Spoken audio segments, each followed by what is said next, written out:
Now, ahead of game week 16, we've all been given 5 free transfers to take into this game week, so there's going to be a lot of movement. And in today's video, I'm going to be covering the best players you need to be buying ahead of the upcoming FPL game week. Now, of course, before we dive into today's video, if you do enjoy any of the content that you see on the channel, please be sure to like, comment, and subscribe. You know the drill by now. We're on that road to 25,000 subscribers by the end of the season, and it is only possible with your amazing support. As you can see on screen, what I always like to do with my transfer targets videos is take a look at the 11-5 data over the next 5 to 6 game weeks, looking at the projections, seeing which teams, of course, we want to be targeting with, of course, our transfers. So let's start off first then with the projected goal numbers. As you can see, Manchester City top over the next few weeks. Obviously, game week 17, another cracking week for them up against West Ham, the 19th worst side in the league for expected goals conceded. So if you have got that triple captaincy chip left to play, Haaland in that week could be an absolutely fantastic option to go for there. Obviously, Liverpool are playing at the time of me recording this right now, so dependent on their result, of course, a few more of us might potentially be looking at some Liverpool attackers as well, but it is just trying to find the right Liverpool attack. We've seen so much rotation with Gakpo, Salah, Ekitike, Isak. It is just unfortunately trying to find that right one, as you can see here, with some pretty decent projections over the next few weeks. A great fixture for Arsenal, obviously, up this week against Wolves, so people might be looking at Saka, Declan Rice potentially as well. After that as well, they've still got some fairly decent fixtures, so I think buying into the Arsenal offense and defense, is always going to be a pretty good investment. Newcastle have got their best fixture out of the way, and I said to you guys last week, I probably wouldn't be looking to buy Walter as a long-term pick, and I still stand by that point. We saw Visser come off the bench making his Newcastle debut today. I do think that is going to be something that is going to be happening more frequently, of course, with Champions League fixtures, heavy fixture congestion as well. Like, it's just a lot of games that are, of course, going to be taking place for this side over the next few weeks. So I do feel like, it's going to be a little bit hairy over the next few weeks. So I probably wouldn't look at Walter. And if I've got him, I probably would be looking to make that move to Thiago for me personally anyway. That's the move I would obviously be looking to go for. We can also see some decent fixtures in there for Manchester United as well. Good long run of, steady-ish fixtures as well. So, of course, Cunha and Bruno Fernandes definitely would be on the radar as well. Good scout of them against Wolves on Monday. Obviously, I just pointed out Brentford as well. They've got their best fixture for projected goals in game week 16. They've got 2 absolutely cracking fixtures in Leeds at home and then Wolves away in game week 17. So, definitely, obviously, Thiago going to be on the radar for a lot of FPL managers over the next few weeks. I think it's fair enough potentially to look to sell off Semenyo as well. Another blank now. That is 7 in a row for him. And difficult game in game week 16. Game week 17 is a really good fixture, but maybe if you've got the free hit left, could be potentially a decent week to, of course, maybe look at there. But game week 18 and beyond, you can see a real big drop-off in terms of fixtures. Now, Fulham's fixtures don't look amazing on the 11-5 model here. However, they've got some absolutely cracking games coming up. I think Raul Jimenez, Harry Wilson could all be decent pickups over the next few weeks as well. Not only offensively as well, you've also got Joachim Andersen defensively as well. That could also be a pretty decent pickup if you are looking potentially for some cheap and kind of, budget-enabling players over the next few weeks. I think they could be, some nice short-term punts over the festive period. Let's move on then to the defensive side of things. Taking a look at the clean sheet percentages, obviously we can still see Arsenal with absolutely amazing numbers. Obviously, game week 16 is going to be a big week for them, a 61% chance of a clean sheet against Wolves that week. We can also see pretty decent numbers against in game week 17, and in game week 19 as well. The lowest over the next 5 game weeks being in game week 20. So Arsenal's defense definitely going to be worth looking at. I think Hipake, I can't remember how you pronounce his name. I'm not going to absolutely butcher it, but they've got a lot of injuries at the moment. They've got some suspensions. He's going to be the one at 5.4 million. Seems like a pretty decent deal as well. Outside of that, I probably wouldn't be looking to invest in any Manchester City defenders. Liverpool as well. Newcastle, there seems like a bit of rotation kicking around with Hall, Burn. Obviously, Chow is probably the most nailed. However, hasn't hit defensive contributions in the past 2 games. So people are, of course, looking to go elsewhere. But still, there's still some pretty decent clean sheet odd numbers in there. Game week 17 and 18, if you've got some rotation, could be potentially a decent option. I think what you've got here is actually a nice nice cluster of teams that all have pretty decent cheap options over the next few weeks. So Everton, Brighton, and Fulham, you can kind of build a little bit of a rotating pair around with these lot. Obviously, you've got Van Heck from Brighton, a pretty good player who can hit DEFCON. His minutes are very secure over the busy festive period, so he could be a decent option at 4.5. You've also got Joachim Andersen as well. I spoke about Fulham's fixtures looking pretty decent over the next few weeks. A 40% probability in game week 16 as well. So he could be a pretty steady Eddie there as well, hits those defensive contributions. And obviously, who else was it? Everton as well. You've got Michael Keane. He was sat on my bench today with an 11-pointer. Real ring stinger, that one. Obviously, probably going to have to bench him in game week 16, 17. But after that, 42%, 31%, 30. A threat from set pieces, can hit defensive contributions for 4.5 million is a very, very good deal for me personally. I think that's a cracking little potential pickup there. Like I said, this is the numbers from 11 to 5. If you want to go and check it out for yourself, I will leave a link to their description, their website in the description, sorry. And let's move on to some player picks ahead of FPL game week 16. Now, if you're looking for the best group to join over the next few weeks, where you've got access to some of the best minds within the fantasy football community, make sure you are checking out the FPL Cartel. A link in the description for that one. It's an exclusive Discord and podcast created between me and Golden Goal. It's completely free for 30 days, so come over, come try it out. We've got a great bustling community already in the Discord as well. The podcast is going well, and there's also some prize mini leagues as well for you guys to potentially win some prizes as well. Like I said, link in the description for that one. Let's obviously start off then first with the obvious one, right? It is going to be Phil Foden. At the time of me recording this, he's 8.4. I've just checked live FPL. He's predicted to go up yet again tonight to 8.5 million. So he is getting himself a lot of price rises, and I imagine that's not going to be the first one we see this week. Now, usually, when, of course, we have got Champions League rounds, I usually say, you know, just err on the side of caution. Don't make early transfers. However, I do feel with us all having 5 free transfers, we are going to see a lot of wild price movements. So make sure you are checking, of course, live FPL for those.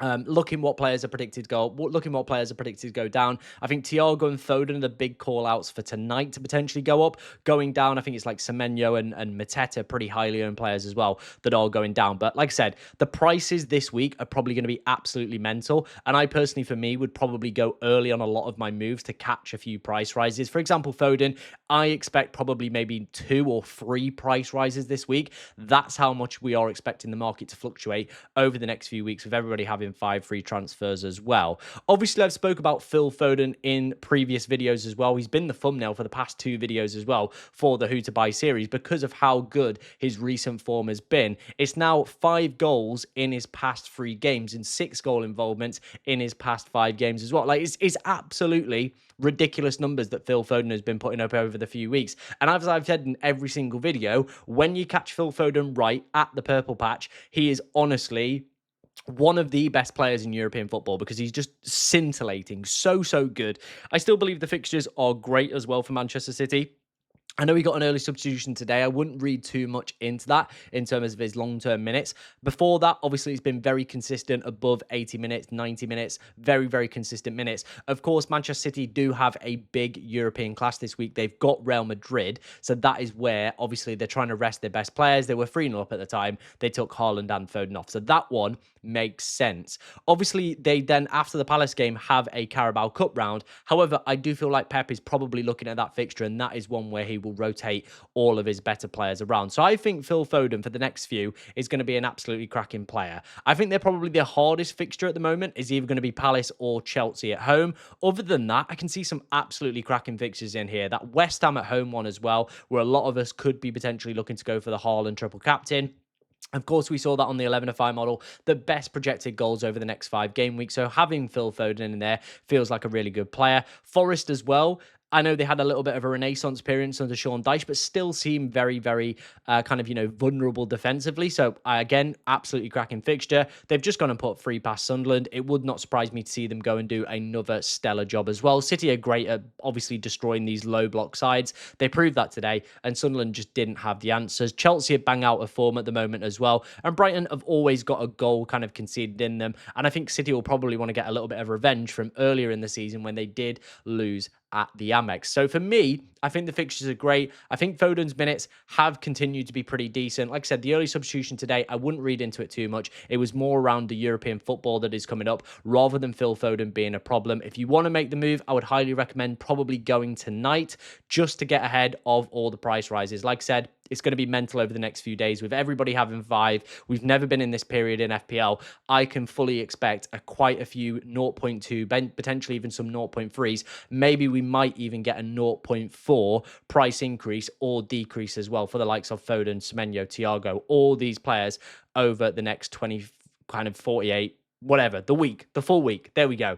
So yeah, Phil Foden, if you want to go and get him tonight, I would highly recommend going and doing it. And yeah, go for it. Use one of your free transfers. If it doesn't work out and he gets injured midweek, you've still got another 4. So, of course, address the issue. And, of course, he is one of the most banging form players in the Premier League with some great fixtures coming up. So, yeah, why would you not go and buy Phil Foden? Obviously, there are quite a few other midfielders that are kind of making the rounds at the moment that a lot of people are probably going to be looking at. So, I put them into kind of a list with Phil Foden as well. So, you can, of course, compare them if you want to obviously go for one or the other. So, we've got Foden, Rice, Dewsbury Hall, who continues to just continually get attacking returns. Bruno Guimaraes, again, very similar, the second highest goal involvement on this list. Elliot Anderson, who is the DEFCON beast of this list. And Harry Wilson, sorry, my favourite little differential for the next few weeks, right? So, obviously, we've just spoke through Foden. Declan Rice is pulling points out of his arse. He is literally making points out of nothing. He is just producing points like everywhere. DEFCON, bonus, assists from corners, open play assists, goals, like literally Declan Rice, I've spoke about it in many videos, having those players that have multiple avenues to points, Declan Rice is ticking that. So why haven't I got him? Well, I think I'm going to go and buy him this week for Enzo Fernandez because like I said, he's just Mr. Versatile for this Arsenal side and versatile for FPL because that seems to be the players, especially those midfielders, that are absolutely cruising this year. These ones that have those multiple avenues to points, which Declan Rice does. He's got the second best, defensive contributions per start on this list as well and picked up a ridiculous 21 DEFCON today, which is absolutely obscene. As you can see, got more points than Foden, more points than any other midfielder on this list. And I do believe he's actually currently the highest scoring midfielder in the game. He managed to pick 6 points up today as well without an attacking return. That was more than Saka, who I'm paying the privilege of £10 million for. So when you put it like that, when you see all the stats, when you see where he's getting his points from, which is multiple different ways, he feels like an absolutely exceptional buy for me as well. So Declan Rice, definitely on the shopping list for this week. Dewsbury Hall, if you're in the market for a cheap player as well, continually delivering the goods for Everton as well. They've got some more difficult fixtures on the horizon. However, if this move does open up a potential, better player, maybe it buys you a Phil Foden over the next few weeks, maybe you're looking to drop someone down, maybe it gets you a third forward in Thiago, or maybe it unlocks one of the, more premium defenders, then hey ho, I would potentially look at it going for it. He's got those defensive contributions to his locker, open play threat, set piece share as well for Everton, and for 5 million does feel like a really, really good buy at that price point. Bruno Guimaraes is another one where I can't predict, genuinely, the points are just flying from absolutely every single direction. Goals, assists, defensive contributions, bonus points as well. He's just another one of these guys. And I think that's the thing. If I was going to buy an Anderson, a Bruno Guimaraes, or a Rice this week, you have to be prepared to play these guys in every single fixture. There isn't a week where you can nail down, right, okay, well, they've got Burnley this week, or they've got, a really easy fixture. They've got Leeds, they've got Wolves. That's going to be a great game for them, right? It could be the more difficult games, for example, this week with Declan Rice, where it's a hard game. You don't really know which way it's going to go. He's come away with 6 points. You probably would have benched him in normal FPL circumstances because it's not the most appetizing fixture in the world. We've probably got to look past that with these guys, roll them out every single week and be prepared to take the highs and take the lows with them. But because they're hitting defensive contributions, because they're pulling points out of every single direction, they are just absolutely phenomenal players. But you have to be prepared, like I said, to play them every single week. That goes with Anderson, that goes with Bruno Guimaraes, and that goes with Rice for me. Obviously, my final option is yet to play in game week 15. It is going to be Wilson from Fulham. If you've watched this guy play, he is quite breathtaking at times. He is very, very good. Obviously, don't worry about his XGI non-penalty. The guy just scores screamers. He picks up assists out of absolutely everywhere. And his points per start have been pretty decent this season, as you can see. Better than Anderson as well, who is 0.2 million more expensive. They've got some great fixtures over the next few weeks. They've got Palace next week, so not the easiest game. However, after that, they've got some really, really great fixtures, haven't they? They've obviously got Burnley, they've got Nottingham Forest, and I can't quite remember who the other one is off the top of my head. I can't quite remember it is. Maybe it's Leeds, but it's just a good run of games that they've got over the next few weeks. So if you're looking for a short-term punt, you don't fancy Dewsbury Hall, you don't fancy Anderson, he could be a nice option at 5.2 that I think potentially could be going a little bit under the radar. But for me, I am looking at Rice. Obviously, I've already got Foden in my side as well. I think, just Declan Rice, Bruno Guimaraes, if you're going to pick them up, you've just got to be prepared to play them every single week because, like I said, you just don't know where those points are going to come from. Let's take a look then at the final player heading into the conclusion of today's video. And it's going to be a man, again, that I've spoke about a lot and is looking very, very likely to potentially go up in price tonight, up to 6.9 million. And for very good reason. Like, I know he didn't score today, didn't score midweek. However, he's still got himself 11 Premier League goals. There's some absolutely great fixtures coming up as well for Brentford. Lots of them being home fixtures as well, interestingly, over the next 6 game weeks. They've only lost one home fixture so far this season, and that was against title-chasing Manchester City. Other than that, they've got Leeds at home. Then they've got Wolves away, a great fixture. Then Bournemouth at home are in really, really bad form, especially away from home as well. They're one of the worst sides for away performances. Then they have Tottenham at home. Obviously, Tottenham have just done a job over them, 2-0 win. But like I said, you're coming back to Brentford, who've only lost one home game so far. Everton and Sunderland as well. It is just a great set of fixtures coming up for the Bees over the next few weeks. And Thiago makes complete sense. I've spoke about this in length about Brentford winning penalties. They are the second best side in the Premier League for winning penalties since their promotion to the Premier League. They know how to continually win them on a consistent basis. So why would you not select their penalty taker? It just seems like, kind of real basic kind of instinct to me to be selecting a side that wins penalties. Well, I'll have the penalty taker then, right? That is the way that I would go for it. His open play numbers as well are still pretty decent outside of the penalties as well. So he's not just solely reliant. He can also pick up obviously some goals from open play threat as well, which we've already seen so far from him this season. Again, could be one of those players. I think if he'd have scored today, probably would have gone up a lot quicker. However, if Mateta blanks, I think a lot of people are going to be making that switch away from Mateta to Thiago. And I do believe the template front two is going to be Haaland and Thiago up top.